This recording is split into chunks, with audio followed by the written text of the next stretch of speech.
Muy buenas a todos, bienvenidos a un nuevo episodio de Wonder Podcast. En esta ocasión traigo una persona que tiene más de 15 años de experiencia laboral. Se basa en una empresa de reaseguros, Latam Re. Es precisamente el director de la misma y su nombre es Tomás Arosemena. Y bueno, bienvenido y muchísimas gracias por venir. No, gracias a ti por esta oportunidad de compartir y contar quizás un poco de mi experiencia laboral y algo de mi vida, porque aquí estamos siempre dispuestos a apoyar el talento nacional. Está bien. Ok, cuéntanos a la audiencia quién eres tú, cómo te introduces en este mundo de aseguradoras, ¿no? Porque después evolucionas a tu empresa. Sí, bueno, lo he contado en otros videos e inclusive en mis redes sociales que todo comenzó con algo relacionado a los seguros. Pues tuve un accidente de auto en el carro de mi hermano y mi papá, pues siendo como una persona que es una persona recta, correcta, que dice las cosas hay que sudarlas, hay que trabajarlas, me dijo, bueno, te toca a ti pagar el deducible del daño, que el deducible pues en términos es la remuneración económica que yo tengo que aportar a la aseguradora para que ellos me paguen entonces el daño mayor del vehículo. Y a raíz de eso tuve que llamar a un tío querido que es pues todavía mi mentor y una de mis guías al sol de hoy. Todavía con mi empresa muchos de mis movimientos lo hago ya a raíz de su consejo, porque pues tiene toda la trayectoria del mundo y muy reconocido en el mundo de seguros.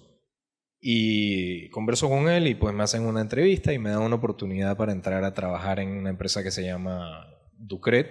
En ese momento se llamaba LR Ducret e Hijos. Okay. Hoy en día se llama Ducret Willis Towers Watson. Un nombre súper largo porque Willis Towers Watson es una empresa internacional que tiene creo que base en Miami y en Londres. O sea, ellos compraron la empresa más adelante, ¿no? Willis Towers Watson compró Ducret a raíz del crecimiento que ellos fueron presentando, pues, porque ellos empezaron como en Panamá, se volvieron el broker más grande de Panamá. Cuando yo broker es corredor de seguros más grande de Panamá, compraron diferentes brokers, hicieron como una unificación en Centroamérica para ampliar la operación, hacerla más atractiva. Entonces lo denominaron como el grupo Unity. Entonces, cuando ya los brokers grandes internacionales como Willis, Aon, etcétera, se dieron cuenta de esto, pues es profitable, una empresa grande que puede generar bastantes ingresos. Y al comprarla, ya de una vez tienes oficinas en todo Centroamérica. Okay. Ya la estrategia es diferente. Y Willis pues decidió comprarlos y el negocio, creo que esta negociación se dio hace más de 4 años. Ya venía con bastante tiempo. La base es aquí en Panamá, ¿no? Está aquí en Panamá. Ducret pues en Panamá, pero cada uno tiene su oficina en cada uno de los países de Centroamérica. Ok, perfecto. Pero Willis realmente está más en Miami y en Londres que en Panamá. Has hecho ya varios podcasts, la gente te conoce. Un poco. He visto todos sus podcasts. Algo que creo que no te tocaron y me gustaría saber a ti. O sea, tú trabajaste en 3 empresas, ¿no? Trabajé trabajé en el Río Smith cuando tenía 15 años como empacador. Luego trabajé en Materiales Orozco, que es una empresa que produce puertas de madera y otros productos de madera. Luego entonces trabajo en Ducret, me voy a Generali, que ya no existe en Panamá, fue adquirido por ASA.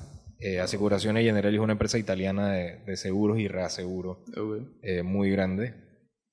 Luego regreso a Ducret y luego me voy a Ocean Re, que es un reasegurador aquí en Panamá. Y pues en marzo de 2020 abro Latam Reinsurance Brokers. Marzo de 2020, justamente en épocas de pandemia. De eso vamos a hablar un poquito más adelante. De cómo él individualmente y bueno, empresarialmente, económicamente, cómo afecta a él en eso. Pero antes, ¿qué fue lo que tú aprendiste, si lo puedes resumir, de cada empresa que tú utilizaste para construir Latam Re? Eso es una buena pregunta porque hay varias cosas que uno puede aprender. Digo, si tienes el ojo bien abierto y a raíz de todas las personas con las que te topas a medida que vas creciendo o trabajando, yo diría que tú comienzas a crear un ADN personal, porque cada empresa tiene su forma de operar, cada empresa tiene su forma de liderar, cada empresa tiene su forma de regañar, por así decirlo, o tratar de ejecutar un llamado de atención diferente, pues. Entonces tú vas extrayendo y aprendiendo y que, más esto no me gusta. O sea, que te griten en público, jamás. Claro. Jamás. A mí siempre ¿Ha me han pasado, dicho... o sea, en tu Sí, experiencia? me pasó una vez y tuve que sentarme con esta persona después. Obviamente yo no le iba a gritar porque era superior que a mí. Claro, pero igualmente uno se queda con el desagrado. Eso no se hace. Claro. Eso no se hace. O sea, uno celebra en público y regaña en privado. Así es. Siempre. Pero lo único que hace es dañarle la autoestima a la persona que está ahí. Eso es una ley que tú aplicas hoy en día en tu empresa. Sin duda. Sin duda. Porque voy a gritarle a una persona ahí. ¿Quién soy yo para gritarle? Yo no soy el papá ni la mamá de esa persona. Perfecto. Vamos a guiarlo, vamos a instruirlo. Hey, las cosas no se hacen de esta forma, vamos a hablar. ¿Qué te sientes? ¿Por qué te afecta? ¿Por qué no puedes rendir en esto? ¿Estás incómoda, incómoda o incómodo? ¿Qué sucede? Cuéntame. Entonces tú entras a conocer un poco qué está pasando, porque en las casas de cada persona pasa una historia diferente. Así es. Entonces, las personas reaccionan distinto a las situaciones en las que está viviendo. Así es. Así Entonces, es. tú tienes que comprender antes de reaccionar de alguna manera. Claro, sin duda alguna la situación en casa afecta al rendimiento laboral. Por supuesto, No hay muchas personas que pueden digerir eso y no llevarlo a la oficina, pero hay otras personas que no pueden deal con eso tan fácil. Entiendo. Entonces es tema de dar la milla extra de conocer Claro. cada situación, cada persona, darte el tiempo de entender a los empleados que tú tienes, Okay. porque cada uno lo tienes que manejar de una forma distinta probablemente. Perfecto. Entonces lo que yo fui viendo pues precisamente esto, y dije yo voy a formar un ADN muy particular en mi oficina. Por ejemplo, yo no exijo el horario de 8 a 5. Ok.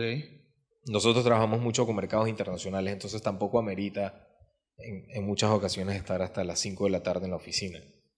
Sin embargo, si no cumples con tu trabajo del día, tú sabes que tú tienes que quedarte hasta la hora que tú termines. Ok. O sea, ¿Cuál es el horario compromiso establecido igual. en tu empresa? No, yo por contrato es de 8 a 5. Ok. Pero yo doy este beneficio porque yo sé lo horrible que es trabajar Vale. hasta las 5 y agarrar el tráfico. Personas que viven en Chorrera, me parece que es injusto Vale. que tengan que tardarse más de 4 horas para llegar a su casa a las 10 de la noche y salir de su casa también a las 4, 3 de Sí, la es mañana para llegar a desgastante. tiempo. Es desgastante, sin duda alguna. Es una carga sobre la vida de ellos. Es pesado. Entonces, eso también lo aprendí en las otras empresas en las que trabajé. Claro, porque te afectó a ti, supongo yo. Bueno, no, yo vivía en la ciudad, pero yo siempre estoy pendiente de lo que viven los demás. Ok. O sea, tengo mucha empatía con las personas. Aprendiste básicamente de experiencia ajena. Sí, sí. Eso también vi que para ti eso es algo muy importante. Dijiste que no siempre se puede aprender, Sí. pero uno debe tomar las consideraciones. Y veo que has tomado bastantes experiencias ajenas para la construcción de tu propia empresa, ¿no? Sí, digo, definitivamente hay ocasiones en las que uno se tiene que chocar por sí solo para aprender a apreciar un poco más lo que te rodea o las oportunidades que tienes. O sea, definitivamente me han pasado cosas muy fuertes, muy feas, muy desagradables, pero también me han pasado tantas cosas bonitas de las que si tú en verdad te fijas en lo positivo que hay a tu alrededor, tú puedes identificar unas cosas que te van a hacer bien. O sea, Claro. si tú eres empático con las personas, también vas a aprender de lo que ellos pasan. O sea, no necesariamente todas tus experiencias las tienes que sufrir tú. O sea, Muy es bien. más fácil aprender de ellos para que a ti no te pase también. No, yo, o sea, puedo coincidir con lo que estás diciendo. Mi hermana trabaja en este mundo empresarial. No voy a decir, obviamente, cuáles empresas. No quiero caer en eso. Pero o sea, en su primera empresa estábamos más o menos lo que tú decías, que eran muy exigentes con el horario, eran inflexibles. Y eso le afectaba a ella, y no solamente a ella, sino al entorno y a la energía de trabajo. La gente estaba amargada, la gente no estaba de buen ánimo, eran groseros con otros. Y en esta segunda empresa en la cual se movió, son más flexibles con las personas, tienen un mejor trato, que a veces las empresas pierden eso por ser eso, empresas. Es que la verdad no es el tema de la empresa. No es la empresa. Es el tema del liderazgo de cada uno de los jefes. O sea, yo entiendo perfectamente el horario. Okay. Porque si eres una empresa grande, tú vas a tener de todo allá adentro. Vas a tener gente que cumple con sus metas, que cumple con sus compromisos y que termina de trabajar antes de tiempo porque son súper eficientes. Claro. Pero también tienes bochinchosos, gente que se distrae demasiado, gente que se la pasa dije, buscando café, Claro. coffee breaks y no sé qué. siempre vas a tener todo un poco. Entonces, tienes que ser igual de exigente con uno que con los otros. Entiendo. O sea, tienes que dejar la cultura tal, y ese es el derecho de cada una de las empresas cómo quieren manejarlo. Pero si te dan los resultados con un tiempo menor, porque quieren irse más temprano y les gusta el beneficio, puedes implementarlo. Okay. Hoy en día hay muchas empresas que sí se han adaptado a esto, que le dan una opción de 3 horarios. Dizque, entras a las 7, sales a las 4, entras a las 8, sales a las 5, entras a las 9 y sales a las 6. Okay. Entonces, eso ya queda en el criterio de cada uno de los empleados. Este es un rasgo que, bueno, para ti yo creo que es imperativo para tener un mejor ambiente de trabajo. ¿Me podrías decir 2 factores más que tú utilizas para crear un mejor ambiente en tu empresa?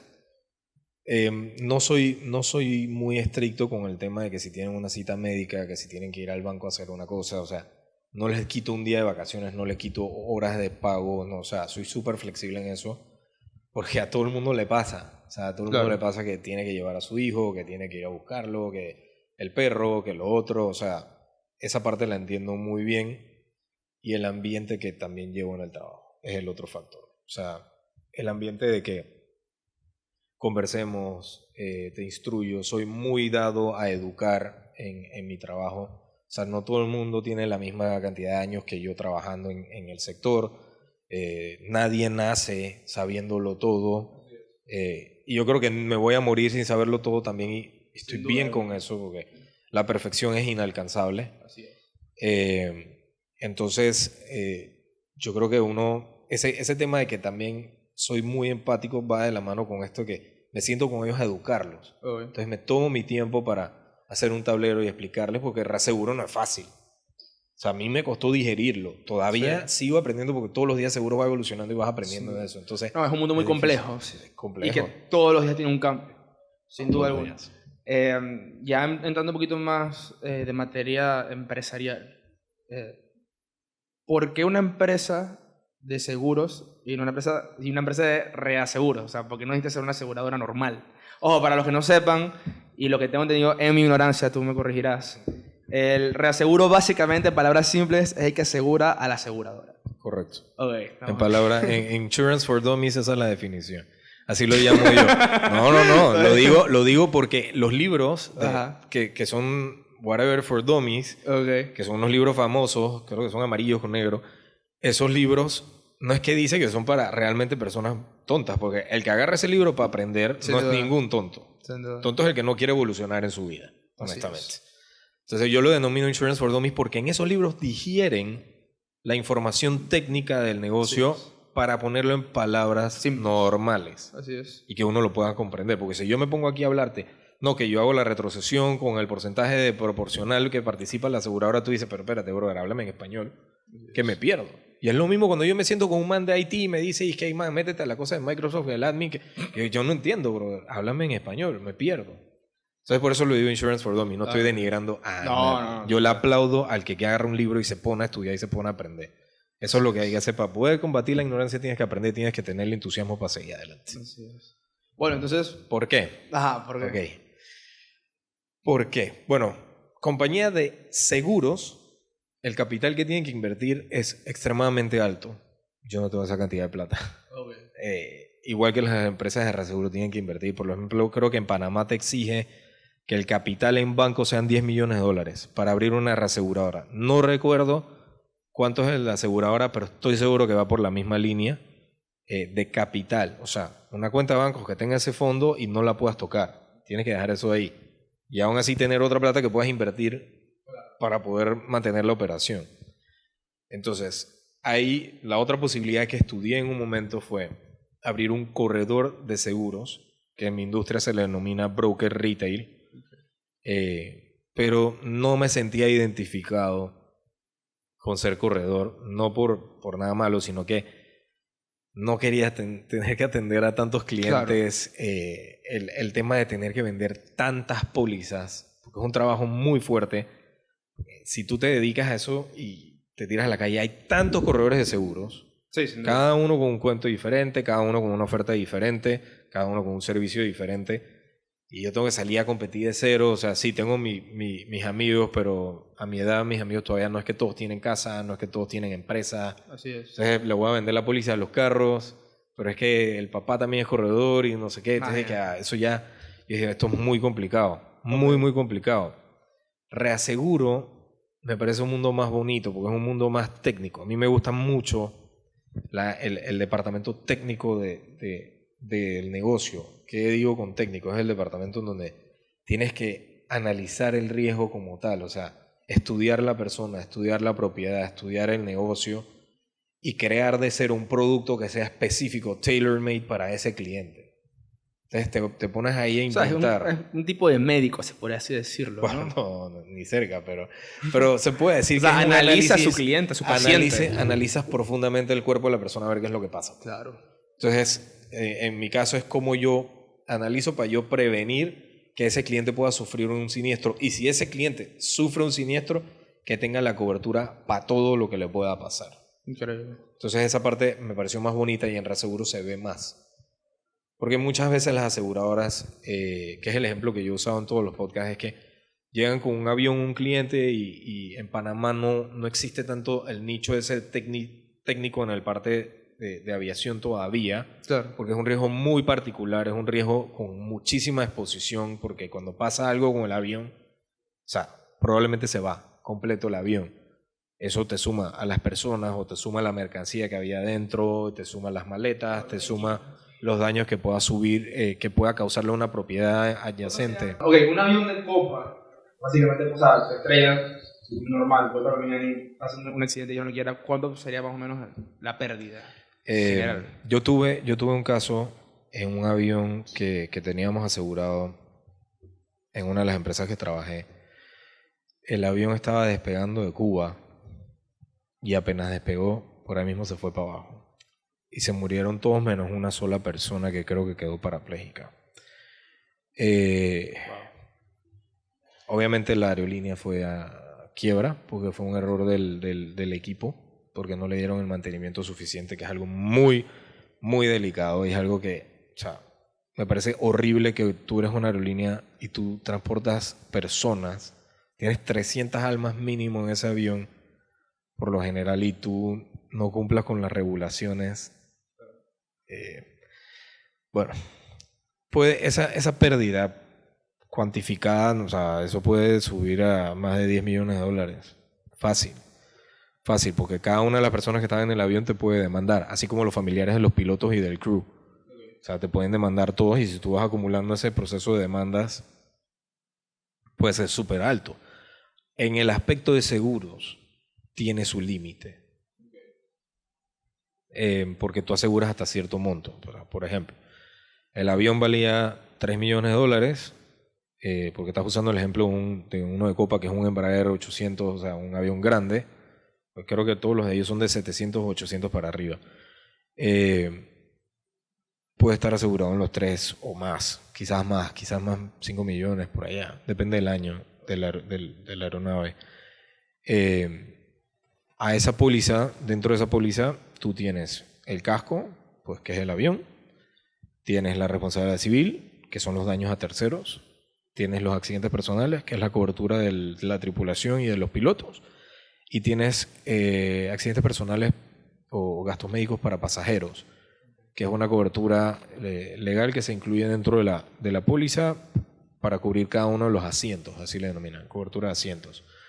Entonces, si tú lo sumas en total, puede darte alrededor de 10 millones en suma asegurada realmente, con todo sumado. Entonces, si el avión cae y le cae encima una propiedad, imagínate, estaba ahí cerca, claro, o en la calle, porque la calle también vale bastante plata volver a hacer una calle, tienes activado ahí el casco de la póliza, que obviamente el recobro lo hace la compañía de... ni siquiera quiero decir Copa, porque en verdad no quiero que le pase nada a Copa. No. Aquí no importa el nombre, es un ejemplo. Sí, es un ejemplo. La aerolínea hace el recobro contra la aseguradora, claro, si todo está bien, o sea, si todo cumple con las condiciones, las subjetividades y las exclusiones que hay dentro de las pólizas. Recordemos, perfecto, que todas las pólizas de seguro y de reaseguro son contratos al final del día. Claro. Es igual cuando tú haces un contrato de compraventa, tú tienes que cumplir con unos requisitos, que son unas condiciones, unas subjetividades. Y pues si tienes el alquiler, incumpliste con el alquiler, el contrato es inválido, etcétera. Todo esto igual en una póliza. Que el principio que entra a regir siempre es el bona fide, que es la buena fe. Okay. Entonces tú siempre que entras en un contrato de seguros, tú estás interpretando que el cliente te está siendo honesto y te está dando la información correcta y no te está tratando de hacer un fraude. Me estoy desviando un poquito, pero es importante que sepan cómo funcionan los primeros pasos del seguro. Entonces, si todo está bien con las condiciones, las subjetividades y exclusiones, obviamente, entonces la aseguradora o reaseguradora, en este caso por el tamaño del riesgo, paga el reclamo a la aerolínea y le dice, aquí tienes lo del casco. Ellos dicen, bueno, me faltan pagarle a los pasajeros, a los familiares de los pasajeros, y si alguno sobrevivió, pues los gastos médicos dentro del hospital, hasta el límite que hayas pactado por pasajero.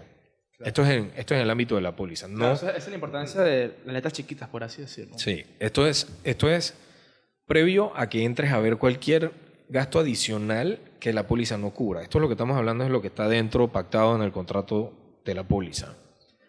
Entonces ponte que si fueron $25,000 por pasajero y ya sabemos que todo está bien con el siniestro porque ya pagaron el avión, entonces dice, bueno, aquí están 25,000 por 300, no sé cuántos pasajeros tenían, eso es lo que se les paga. Claro. Y la tripulación, igual, mismo proceso, se paga la suma asegurada pactada. Y los daños a terceros, pues, no necesariamente se paga todo el límite que tienes. Okay. Ahí entonces sí se cuantifica la pérdida del tercero y se le paga entonces el límite para reponer y volver a colocar la propiedad o lo que sea en su estado en el que se encontraba antes de que sucediera el siniestro. Perfecto. Sí. Tan solo algo como un avión es complejo. Miren cómo se extiende el tema. Sí. No, y ahí falta mencionar que hay gastos de peritos, hay gastos legales, porque las pólizas por lo general también te cubre defensa legal. Wow. Hasta cierto monto también. Entonces, o sea, contratas peritos, contratas ajustadores, que son los que van a ver el riesgo, bueno, no a ver el siniestro que aconteció para hacer la inspección y decir de que en verdad esto, o sea, pasó así, pasó por esto, pasó no sé. Hacen toda la examinación. Bueno, en aviación tiene que costar un ojo de la cara porque es un daño grave. Es un daño grave y tienes que tener un experto técnico que sepa identificar, ya sea por el black box o lo que sea, qué fue lo que realmente aconteció con el avión. Claro. Y pues ya hay demasiada plata. Súmale luego los gastos que pueda tener la aerolínea fuera del seguro con todas las demandas que les presenten, que ya el límite de la defensa personal defensa legal ya no cubra. No, en verdad son pérdidas fatales. Algo que, para ir cerrando este tema de último, me gustaría tocar el tema de cómo funciona la cuantificación de vidas en los seguros. O sea, pasa ese accidente. Si nos podrías explicar más a fondo cómo funcionaría esa cuantificación de vidas. Sí. Que puede ser un tema un poco fuerte para algunos, pero puede pasar y de hecho la gente muere todos los días. Y a los seguros les toca cuantificar la vida de una persona. Pasa muy a menudo. En tema de aviación, por ejemplo, la póliza de aviación solo va a pagar lo que tú contrataste como asegurado. Okay. De ahí, en el tema, no necesariamente la cuantificación en el seguro, pero la cuantificación legal que hacen las personas en las demandas. O sea, porque murieron personas en este siniestro del avión que te digo, en Cuba. Y cuando tú entras en el proceso de la demanda, tú sabes, la persona va, yo demando por daños y perjuicios de la vida de mi esposa y demando $3 millones. ¿Qué va a hacer la contraparte, que es el abogado de la aerolínea? Dirá, espérate, ¿cómo tú me dices a mí que tu esposa vale $3 millones? Wow. Ellos van a poner pruebas duras de digerir, crudas, frías, o sea, van a entrar en un proceso que va a ser sumamente desagradable porque van a decir, tu esposa era empleada doméstica. ¿Cómo tú me dices a mí que tu esposa siendo empleada doméstica vale $3 millones y vivía en Cuba? Que la remuneración económica en Cuba es menor que en Panamá, por ejemplo. O sea, comienzan a sacarte todas estas cuantificaciones y te dicen, tu esposa tenía 50 años, o sea, ¿qué tanto de vida le quedaba? ¿Cuánto más iba a producir económicamente? Mira, es feo. Es fuerte. Yo sé que es feo y ya yo viví un caso muy feo, el cual no voy a entrar en el detalle hoy, en donde participé como una especie de asesor, no perito, participé como asesor. Gracias a Dios no fui perito porque no estuve en el juicio. Y es tan feo.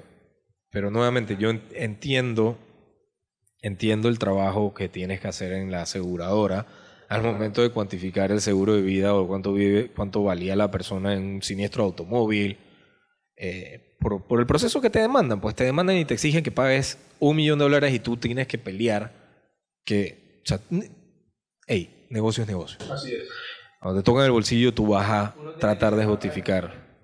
Tú vas a tratar de justificar. O sea, yo no quiero decir que son malas personas lo que hacen, porque estoy seguro que cuando llegan a su casa y tienen un siniestro de una persona, o sea, va a ser muy difícil para ellos. Lamento lo sucedido, ¿no?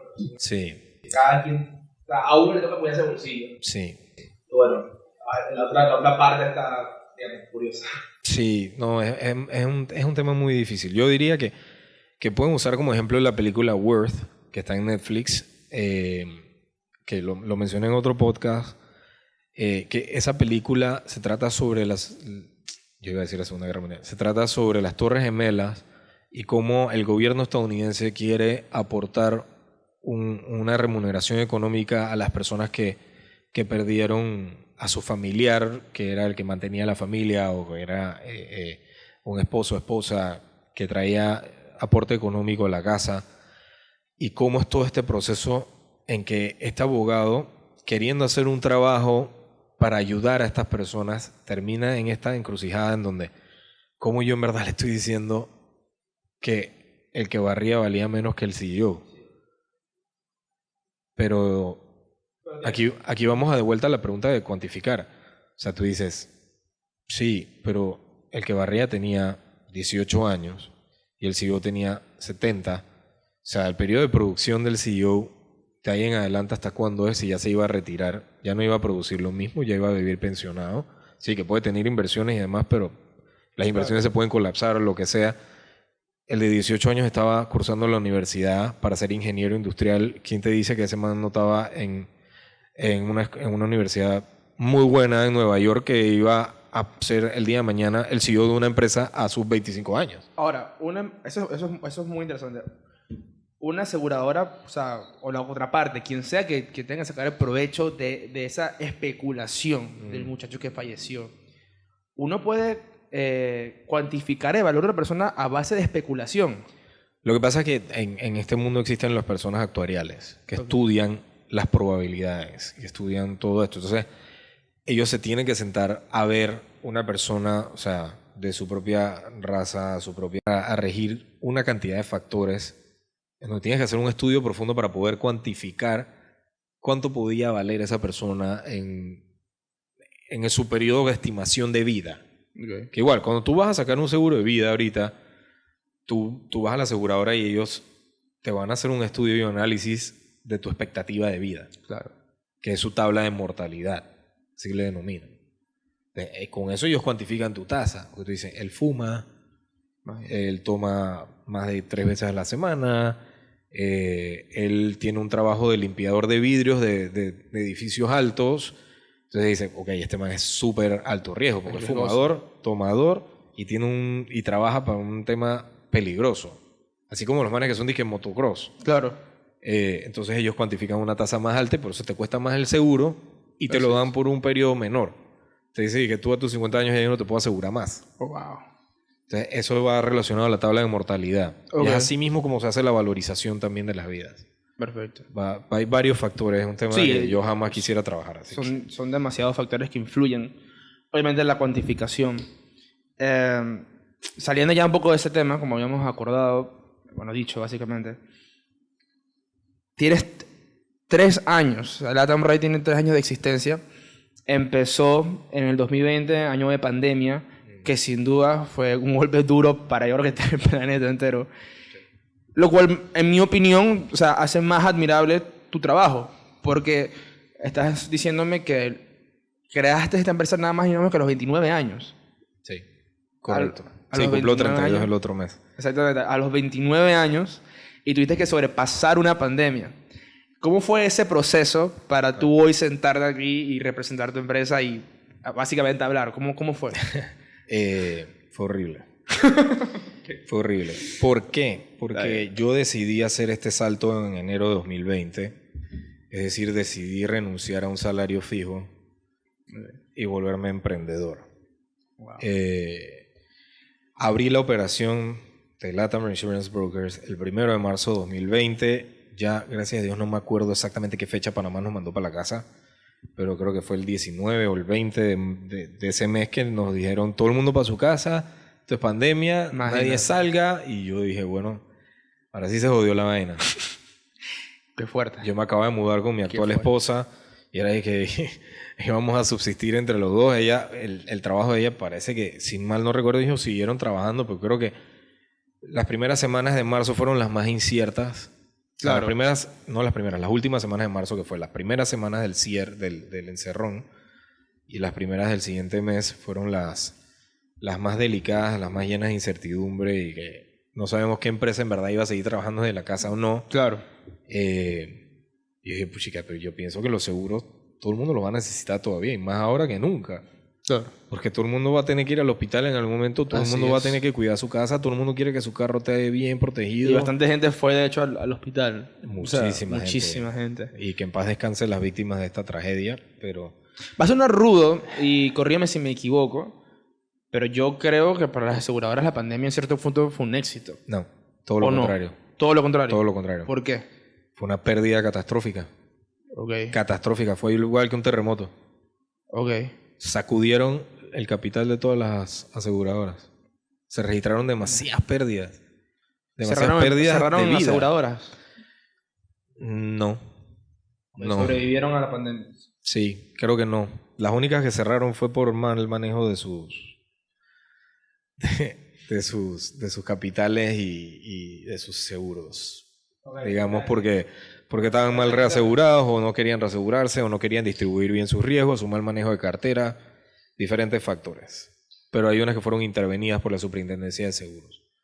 Por eso, por mal manejo de capital. Pero mira, lo que pasó es que las aseguradoras tuvieron que pagar muchas pérdidas de vida. No solo pérdida de vida. Todo el proceso de que la persona ingresó al hospital, esto siempre hay claro. Si la misma aseguradora mantenía la póliza de salud y la póliza de vida de una persona, todo el proceso, desde que esa persona ingresó al hospital, estuvo en cuidados intensivos, no sé si estuvo en coma o algo, hasta que falleció, y luego el golpe de la póliza de vida, que entonces entra el trigger de pagar el seguro de vida. Entonces ellos pagaron en su seguro de hospitalización todo eso, menos el deducible, o las cosas que no estuvieran cubiertas. O sea, que ya había empezado, ponte que un mes pagándole a una persona en el hospital y después se murió la persona. Entonces tuvieron que pagar la cuantía que ellos estaban asegurados en la aseguradora. O sea, era doble siniestro. Entonces, fueron bastantes aseguradoras fueron golpeadas y yo vi par de estos productos porque tengo un colectivo de salud en mi oficina. Sí, depende. Depende de cómo tú tengas distribuido tus riesgos, porque depende de los contratos de reaseguro que tú hayas fijado. O sea, porque hay empresas que dicen, bueno, yo los seguros de vida y salud yo los tomo a riesgo personal, a retención le llamamos nosotros, y los seguros de incendio, los seguros de automóvil, todo eso sí lo tengo en retrocesión a reaseguro. Es decir, que lo tengo distribuido, ya sea proporcional o en exceso o la estructura que tú quieras, hacia una reaseguradora o varias reaseguradoras. Todo depende del departamento técnico y las decisiones de la junta directiva de cada aseguradora.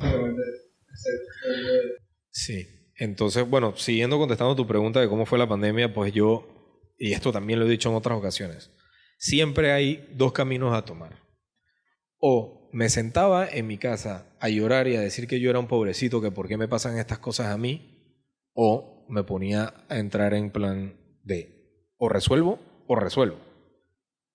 Y pues, obviamente ya mi mente estaba que yo en algún momento me quería casar, pues ya tengo que pagar la casa, que ya tengo que pagar la comida, que todo esto y dije, bueno, hey, vamos para adelante. Vamos a ver Así esto es. como una bendición, complicada como sea, pero vamos a verlo como una bendición y vamos a ponernos a ejecutar.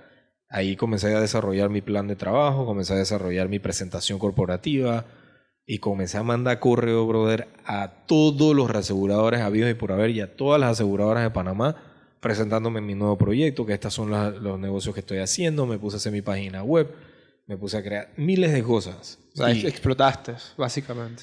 trabajé Trabajaste. como un animal. Trabajaste. Trabajé como un animal y Muy aproveché bien. el tiempo, porque no fue tiempo perdido. Pregunta que me gustaría hacerte y creo que va a ser muy buena. Detrás de cámaras, cuando Tomás llegó, me dijo que en este mundo hay mucha competencia. Tú eres nuevo, 3 años. Sí. ¿Qué haces tú? ¿Cuáles son tus argumentos para convencer a tu cliente? Porque tienes que ser tú. Bueno, las palabras se las lleva el viento, brother. Es demostrándoles. Yo le pido una oportunidad para demostrarles lo que somos capaces. Y yo solo puedo competir contra las empresas internacionales con el tiempo de respuesta. Si yo puedo conseguirle a esos manes una cotización en menos de 72 horas, yo me voy a ganar cualquiera. Perfecto. Y atención al cliente. Donde esa persona me llame a las 8 de la noche, yo le voy a contestar el teléfono. Perfecto. Y yo se los prometí y lo hice. Entonces, no solo para las personas que van a emprender o que van a buscar un tema en donde tengas que hacer atención al cliente. Yo creo que esto igual, la atención al cliente es con todo lo que tú hagas. Tu palabra vale más que cualquier cosa. Así es. Cumple con tu palabra siempre. El día, o sea, muy bonito es todo cuando está todo bonito y que todo salió bien, no sé qué, pero el día en donde tú incumples una promesa es el día que tú te crucificaste solito. De ahí para adelante ya tu credibilidad se perdió.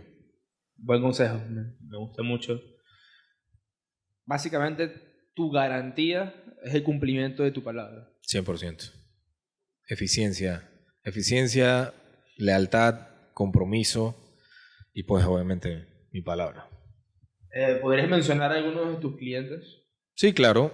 Yo trabajo muy de la mano con Acerta Seguros, con Óptima Compañía de Seguros y con Aliados Seguros, también con la Internacional de Seguros. Esos son mis principales clientes. Que es otro consejo, o sea, no te llenes los ojos antes de entrar a comer, como dice, pues, porque uno a veces pide demasiada comida y después no tiene espacio. Es lo mismo. Claro. No te vuelvas loco. No seas demasiado ambicioso. Dale paso a paso. Slow and steady, but surely. Ahí vas. Ahí vas poco a poco. No necesitas tener 100 clientes de una vez. Necesitas tener uno y después que caiga el otro y saber cómo mantener ese primer cliente siempre y el segundo también y el tercero. O sea, es una cadena de no solo de ganar nuevos clientes, sino retener tus antiguos clientes que estuvieron contigo desde el inicio. A mí algo en lo personal que me gusta mucho de Tomás, analizando todos los videos que vi de él sobre su relato empresarial, o sea, me llama mucho porque es una persona que le tocó esforzarse, le tocó trabajar de verdad para llegar a donde ha llegado, no se le ha dado, pero sobre todo por la muy mala suerte, o no sé si llamarlo buena suerte, de que le tocó en un momento, una etapa muy dura para todo el mundo, Sí. lo cual sin duda alguna intensifica su trabajo, doblega, o sea, no doblega, sino que impulsa su esfuerzo. Sí.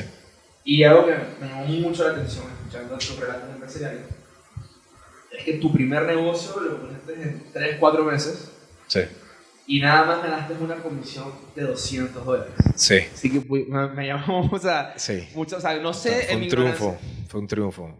O sea, ¿qué tal? Cuéntanos esa experiencia, ¿cómo lo ves tú? ¿Cómo lo consideras? Abrí una botella de champaña y me senté con mi esposa a cenar y ya se me fueron la comisión completa. Pero bueno, pero la disfruté. Fue muy satisfactorio porque fue el primer avión que cerré, que fue mi primer negocio que cerré. Un avión chiquitito, pero para mí fue tan grande. Sí. Tan grande. O sea, no importaba lo que fuera. Sí, sí. Porque yo lo vi como que esta fue nada más el momento en donde se abrió la pluma del grifo y ya comenzó a salir el agua. Exactamente, o sea, yo pensé, ojo, que, a ver, $200 no es mucho. No es nada. Como una ganancia no es nada. Yo dije, No es nada. pero este hombre lo hice con una felicidad que yo tengo que saber por qué, o sea, por qué como un hombre de familia, un responsable, le alegra tanto ganar $200. Y creo que acerté en entender que esto para ti no, o sea, fue una llave para futuros negocios, Así es. futuros frutos, y eso es verdaderamente lo que te hizo sentir bien. Sí, no, es que apenas se cerró el primer negocio, después llegó el segundo, llegó el tercero y ahora tenemos varios, gracias a Dios, pero todavía falta mucho, mucho camino por recorrer. La Tambre apenas está empezando, apenas estamos empezando. Qué bueno. Y espero en verdad que tengas un grandioso éxito en el futuro. Te lo agradezco. A ver, ¿por qué no? ¿Nos puedes recomendar 5 aseguradoras? Puedo recomendarte. Te recomiendo, yo no trabajo con ASA, pero ASA para nivel personal, como aseguradora es muy sólida. Óptima, Acerta, Aliado Internacional de Seguros, ahí están las 5. Son muy buenas compañías. Algunas son pequeñas, pero si te fijas en el capital de inversión que tienen, vas a saber que vas a estar cubierto. O sea, preocúpate por aquella que te vaya a dar una atención al cliente muy única. Consíganse siempre un corredor de seguros, pero un corredor de seguros que se preocupe por ti. Okay. No se lo des nada más porque es tu amigo. Okay. O sea, no necesariamente. Amigo es una cosa, negocio es otra. Así es. Y más cuando tienes que cubrir tu patrimonio. Búscate a alguien que te asesore bien, se dé el tiempo a sentarte contigo y a explicarte una póliza. Ahí te vas a dar cuenta si es bueno o mal corredor. Y búscate estas aseguradoras que cuando pasa un reclamo sabes que tienen cómo respaldar. Okay. Y todas estas compañías tienen un capital que sabemos que te van a respaldar, porque algunas de ellas están respaldadas por bancos. La mayoría normalmente tienen una relación con algún banco que son accionistas de la compañía de seguros. Y tú puedes fijarte, o sea, si el banco tiene capital, no tienes por qué preocuparte. Perfecto. Algo ya, saliendo ya de este mundo empresarial concretamente, me gustaría enfatizar en algo que tú habías dicho, que es la inspiración de tu papá hacia ti. Por lo que pude escuchar, tu papá tiene una gran... O sea, para ti creo que es, en cierto modo, es un ídolo, o alguien que tú ves que lo es.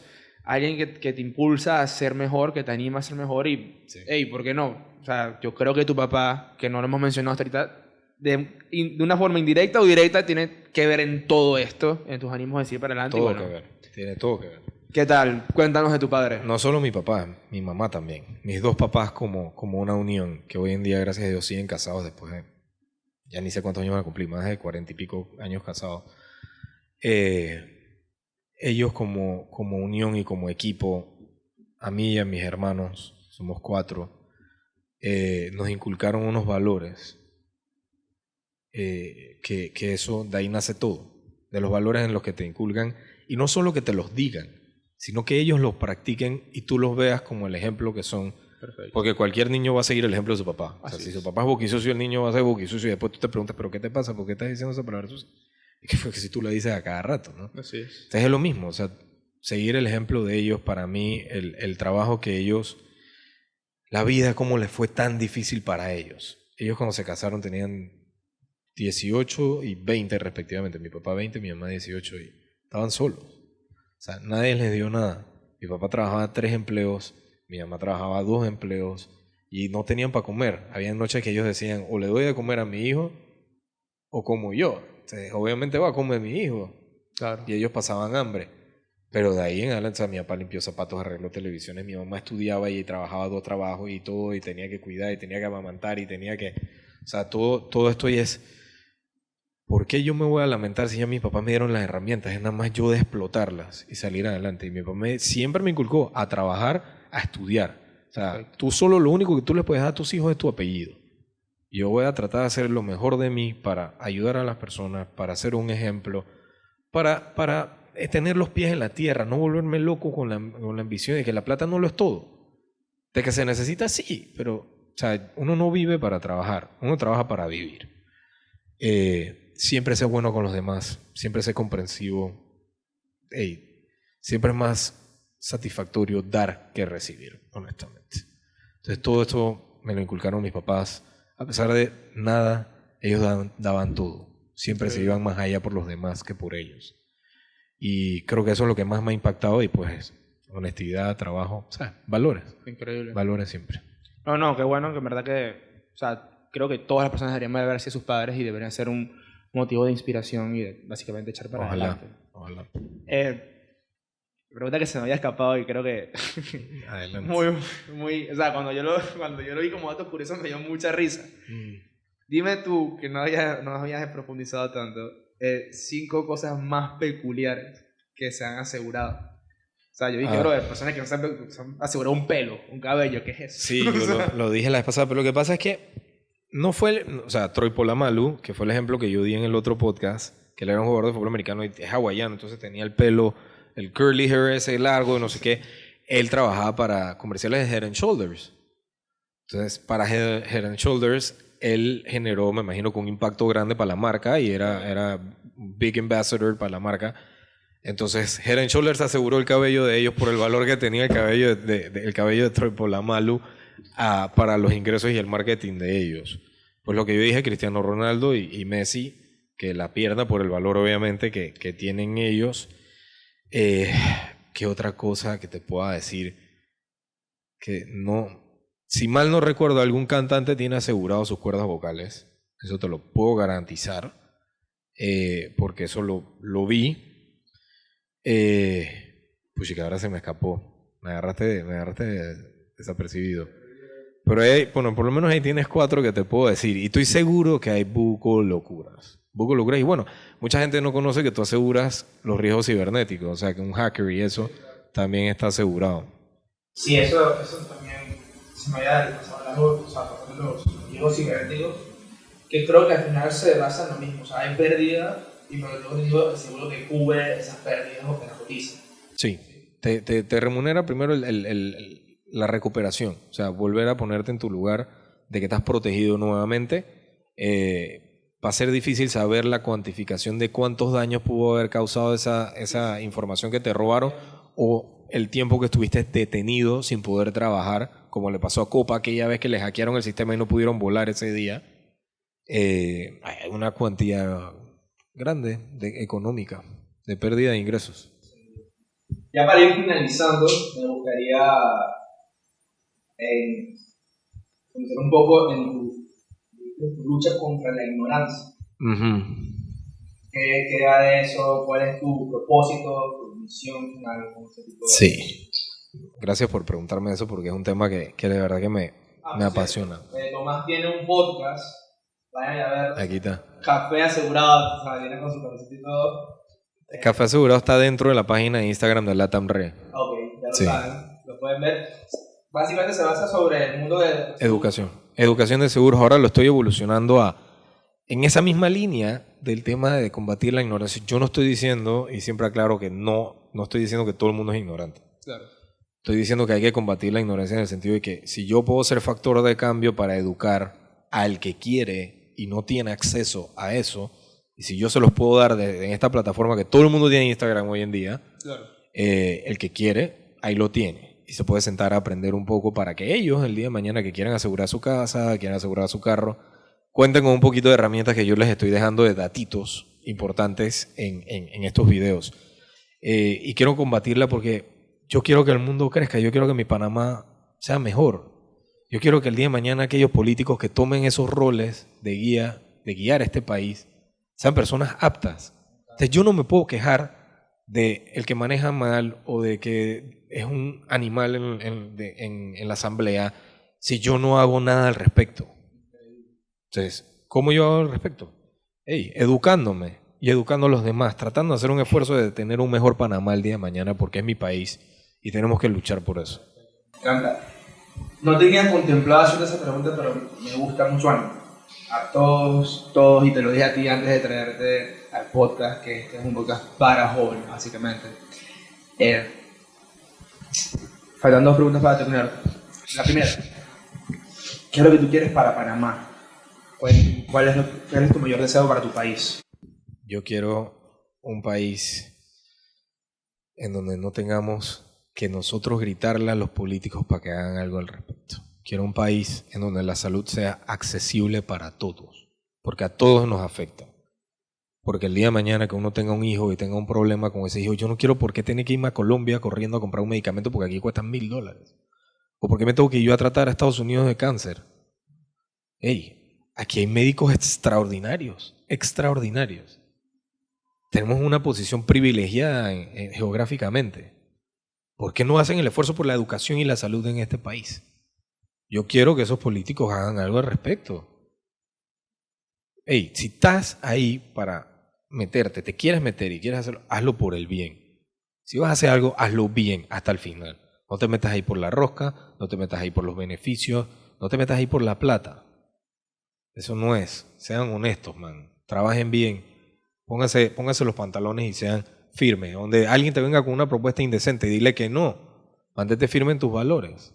Yo quiero un Panamá honesto, con oportunidades de trabajo, con acceso a la salud y con una muy buena educación. Para finalizar, ¿cuál es tu recomendación para los jóvenes, tu consejo? Mira, yo tengo un quote que me encanta de Star Wars, que dice, "The ability to speak doesn't make you intelligent", que quiere decir que la habilidad de poder hablar no te hace inteligente. Aquellos jóvenes que se están rodeando o están entrando en empresas donde hay personas con mucha más experiencia y demás, que obviamente va a pasar, escuchen, tengan los oídos muy abiertos y la boca muy cerrada. Hablen solo cuando tienen algo bueno que aportar. No hablen por hablar, porque eso no sirve de nada. En verdad, para mí, siempre identifiqué a los bobos porque eran los manes que querían tirarse de la majat y hablaban demasiado y al final no decían nada. Eran puras palabras lo que salía de su boca. Nada tenía sentido. Entonces, cuando tú escuchas, analizas y vives lo que está pasando en el cuarto donde estás, en la reunión donde estás, y aportas algo, ya sea de 3, 4 palabras, pero que van a impactar, ellos nunca se van a olvidar de ti. Tú vas a ser el próximo target a seguir creciendo en esa empresa porque estás presente, tienes tacto, tienes conocimiento y quieres aprender. Entonces, nunca pierdan las ganas de aprender, lean todo lo que puedan estudiar, o sea, busquen libros, busquen formas de nutrirse de todos los aspectos, de todas las ramas. Yo todavía puedo aplicar lo que hacía en las puertas. Yo todavía puedo empacar súper bien cuando voy al súper yo solo y empaco mis cosas bien. O sea, las habilidades que te tocan en la vida siempre te van a servir. O sea, nunca pierdas la oportunidad de tener todas estas herramientas que te ayuden a ser mejor el día de mañana. Siempre busca ser tu mejor versión cada día que te levantes. Increíble. Tomás, hemos finalizado. Espero mucho que hayas disfrutado tu estadía acá. Sin duda. Gracias por la oportunidad. Volverte a tener aquí. Muchísimas gracias por venir. Cuando quieras. Cuando quieras interrogamos a alguien ahí y lo ponemos nervioso. Bueno, gente, muchas gracias por unirse. Nos vemos en la próxima. Gracias.